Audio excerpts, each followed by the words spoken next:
Permohonan terakhir Brigadir J saat berlutut ke Verdi Sambo diungkap detik-detik yang menegangkan.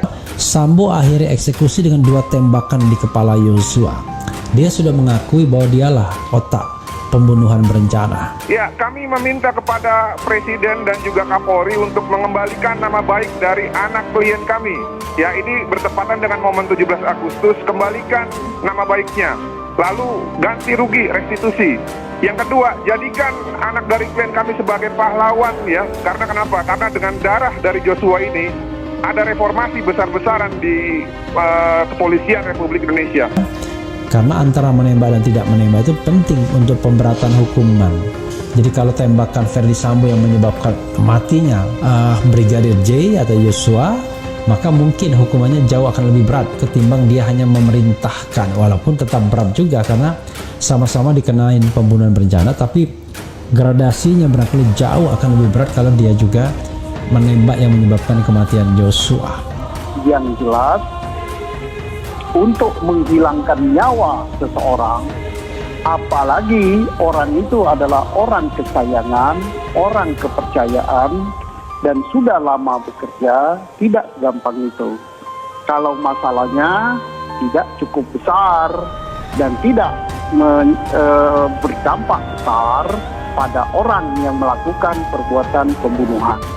Pastinya sangat menegangkan di detik-detik Brigadir J tewas di tangan Verdi Sambo dan anak buahnya. Apalagi jika membayangkan keadaan dan posisi Brigadir J kala itu yang sangat mencekam. Kini terkuak bagaimana posisi Brigadir J saat dieksekusi Sambo dan anak buahnya, membuat Brigadir J hanya pasrah menerima kematiannya. Diketahui sebelumnya Brigadir J ternyata ditembak Baradae saat jongkok. Di saat itu juga Brigadir J yang lagi jongkok sempat ucap permintaan terakhir, namun tak dikabulkan. Verdi Sambo yang mendengar itu langsung memerintahkan Baradae untuk menembakkan Brigadir J. Akhirnya terkuak detik-detik pembunuhan Brigadir J yang dieksekusi oleh Verdi Sambo dengan memerintahkan Baradae untuk menembak korban di rumah dinas pada 8 Juli 2022. Rupanya Verdi Sambo ini sempat memberikan perlakuan sadis pada Brigadir J sebelum tewas dibunuh. Bahkan Brigadir J yang sudah kesakitan dianiaya dalam keadaan jongkok, ia sempat mengucapkan permohonan terakhirnya kepada Verdi Sambo namun tak digubris. Soal penganiayaan Verdi Sambo kepada Brigadir J sebelum dihabisi diungkap oleh Baradae kepada mantan pengacaranya Muhammad Burhanuddin dan Deoli Payubara.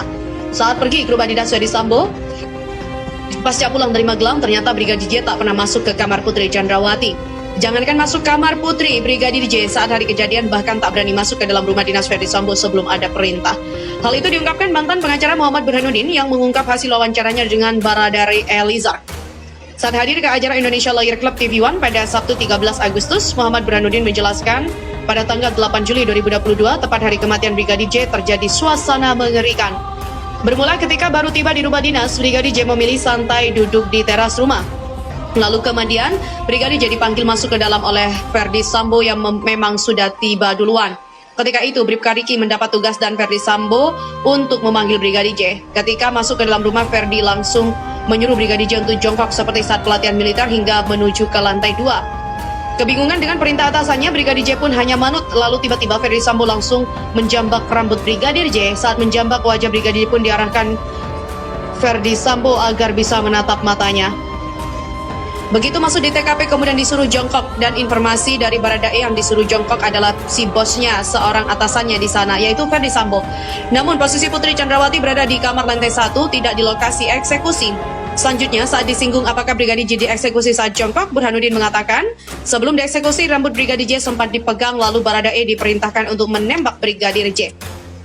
Kemudian ketika ditanya siapa yang memegang rambut Brigadir J, Burhanuddin mengatakan si bosnya, yaitu Verdi Sambo yang memegang rambut Brigadir J dengan pengertian rambut Brigadir J dijambak. Namun ia tegaskan untuk proses selanjutnya tidak diceritakan lagi oleh Baradae.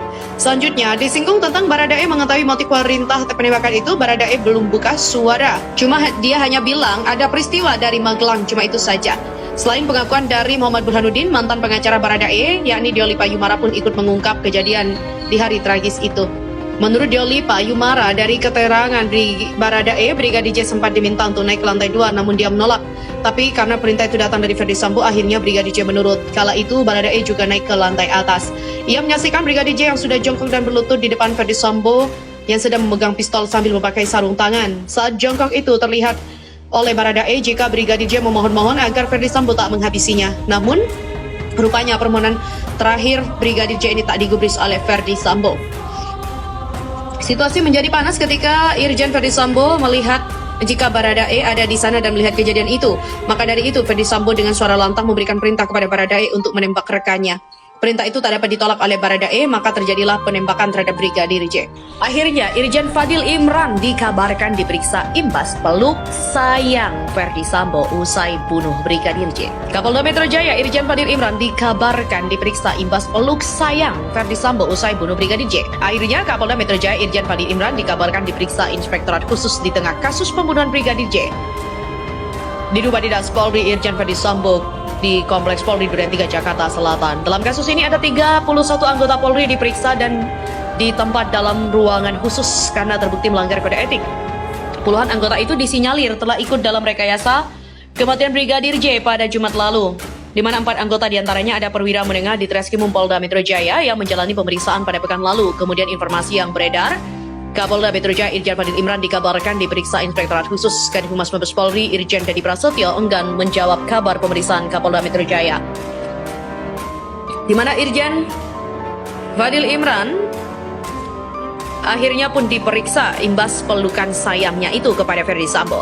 Menurutnya, tim sedang fokus melengkapi berkas perkara kematian Brigadir J agar segera dikirim ke kejaksaan, sehingga kasus dengan tersangka 4 orang yaitu Irjen Ferdy Sambo, Baradae, Bribka RK, dan S.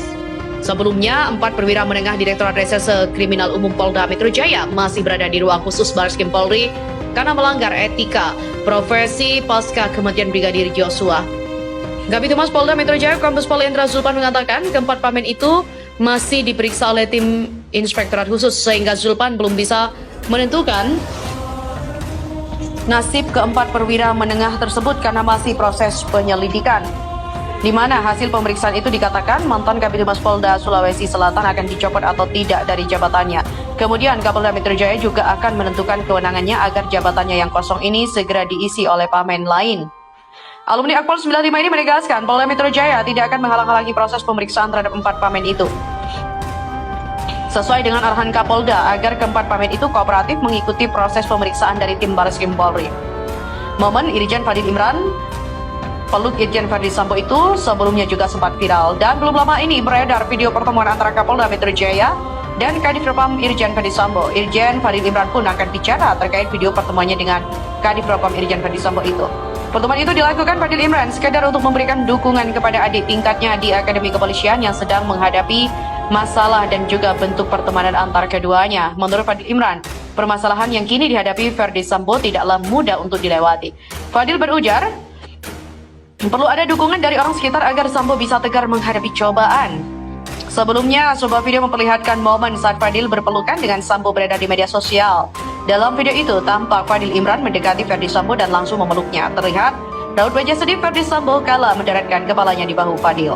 Sesekali, Fadil menepuk-nepuk bahu Ferdy Sambo seolah memberikan dukungan dan juga menunjukkan rasa simpati kepada Kadif Propam itu. Fadil Imran juga mencium kening Ferdy Sambo yang tampak tak bisa menyembunyikan kesedihannya.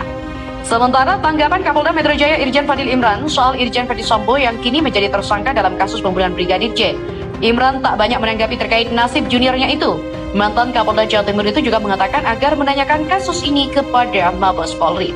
Sebelumnya, Polda Metro Jaya menyatakan memberikan dukungan moral kepada Ferdy Sambo dengan sebuah pelukan. Tim khusus bentukan Kapolri menetapkan Irjen Ferdy Sambo sebagai tersangka penembakan Brigadir J.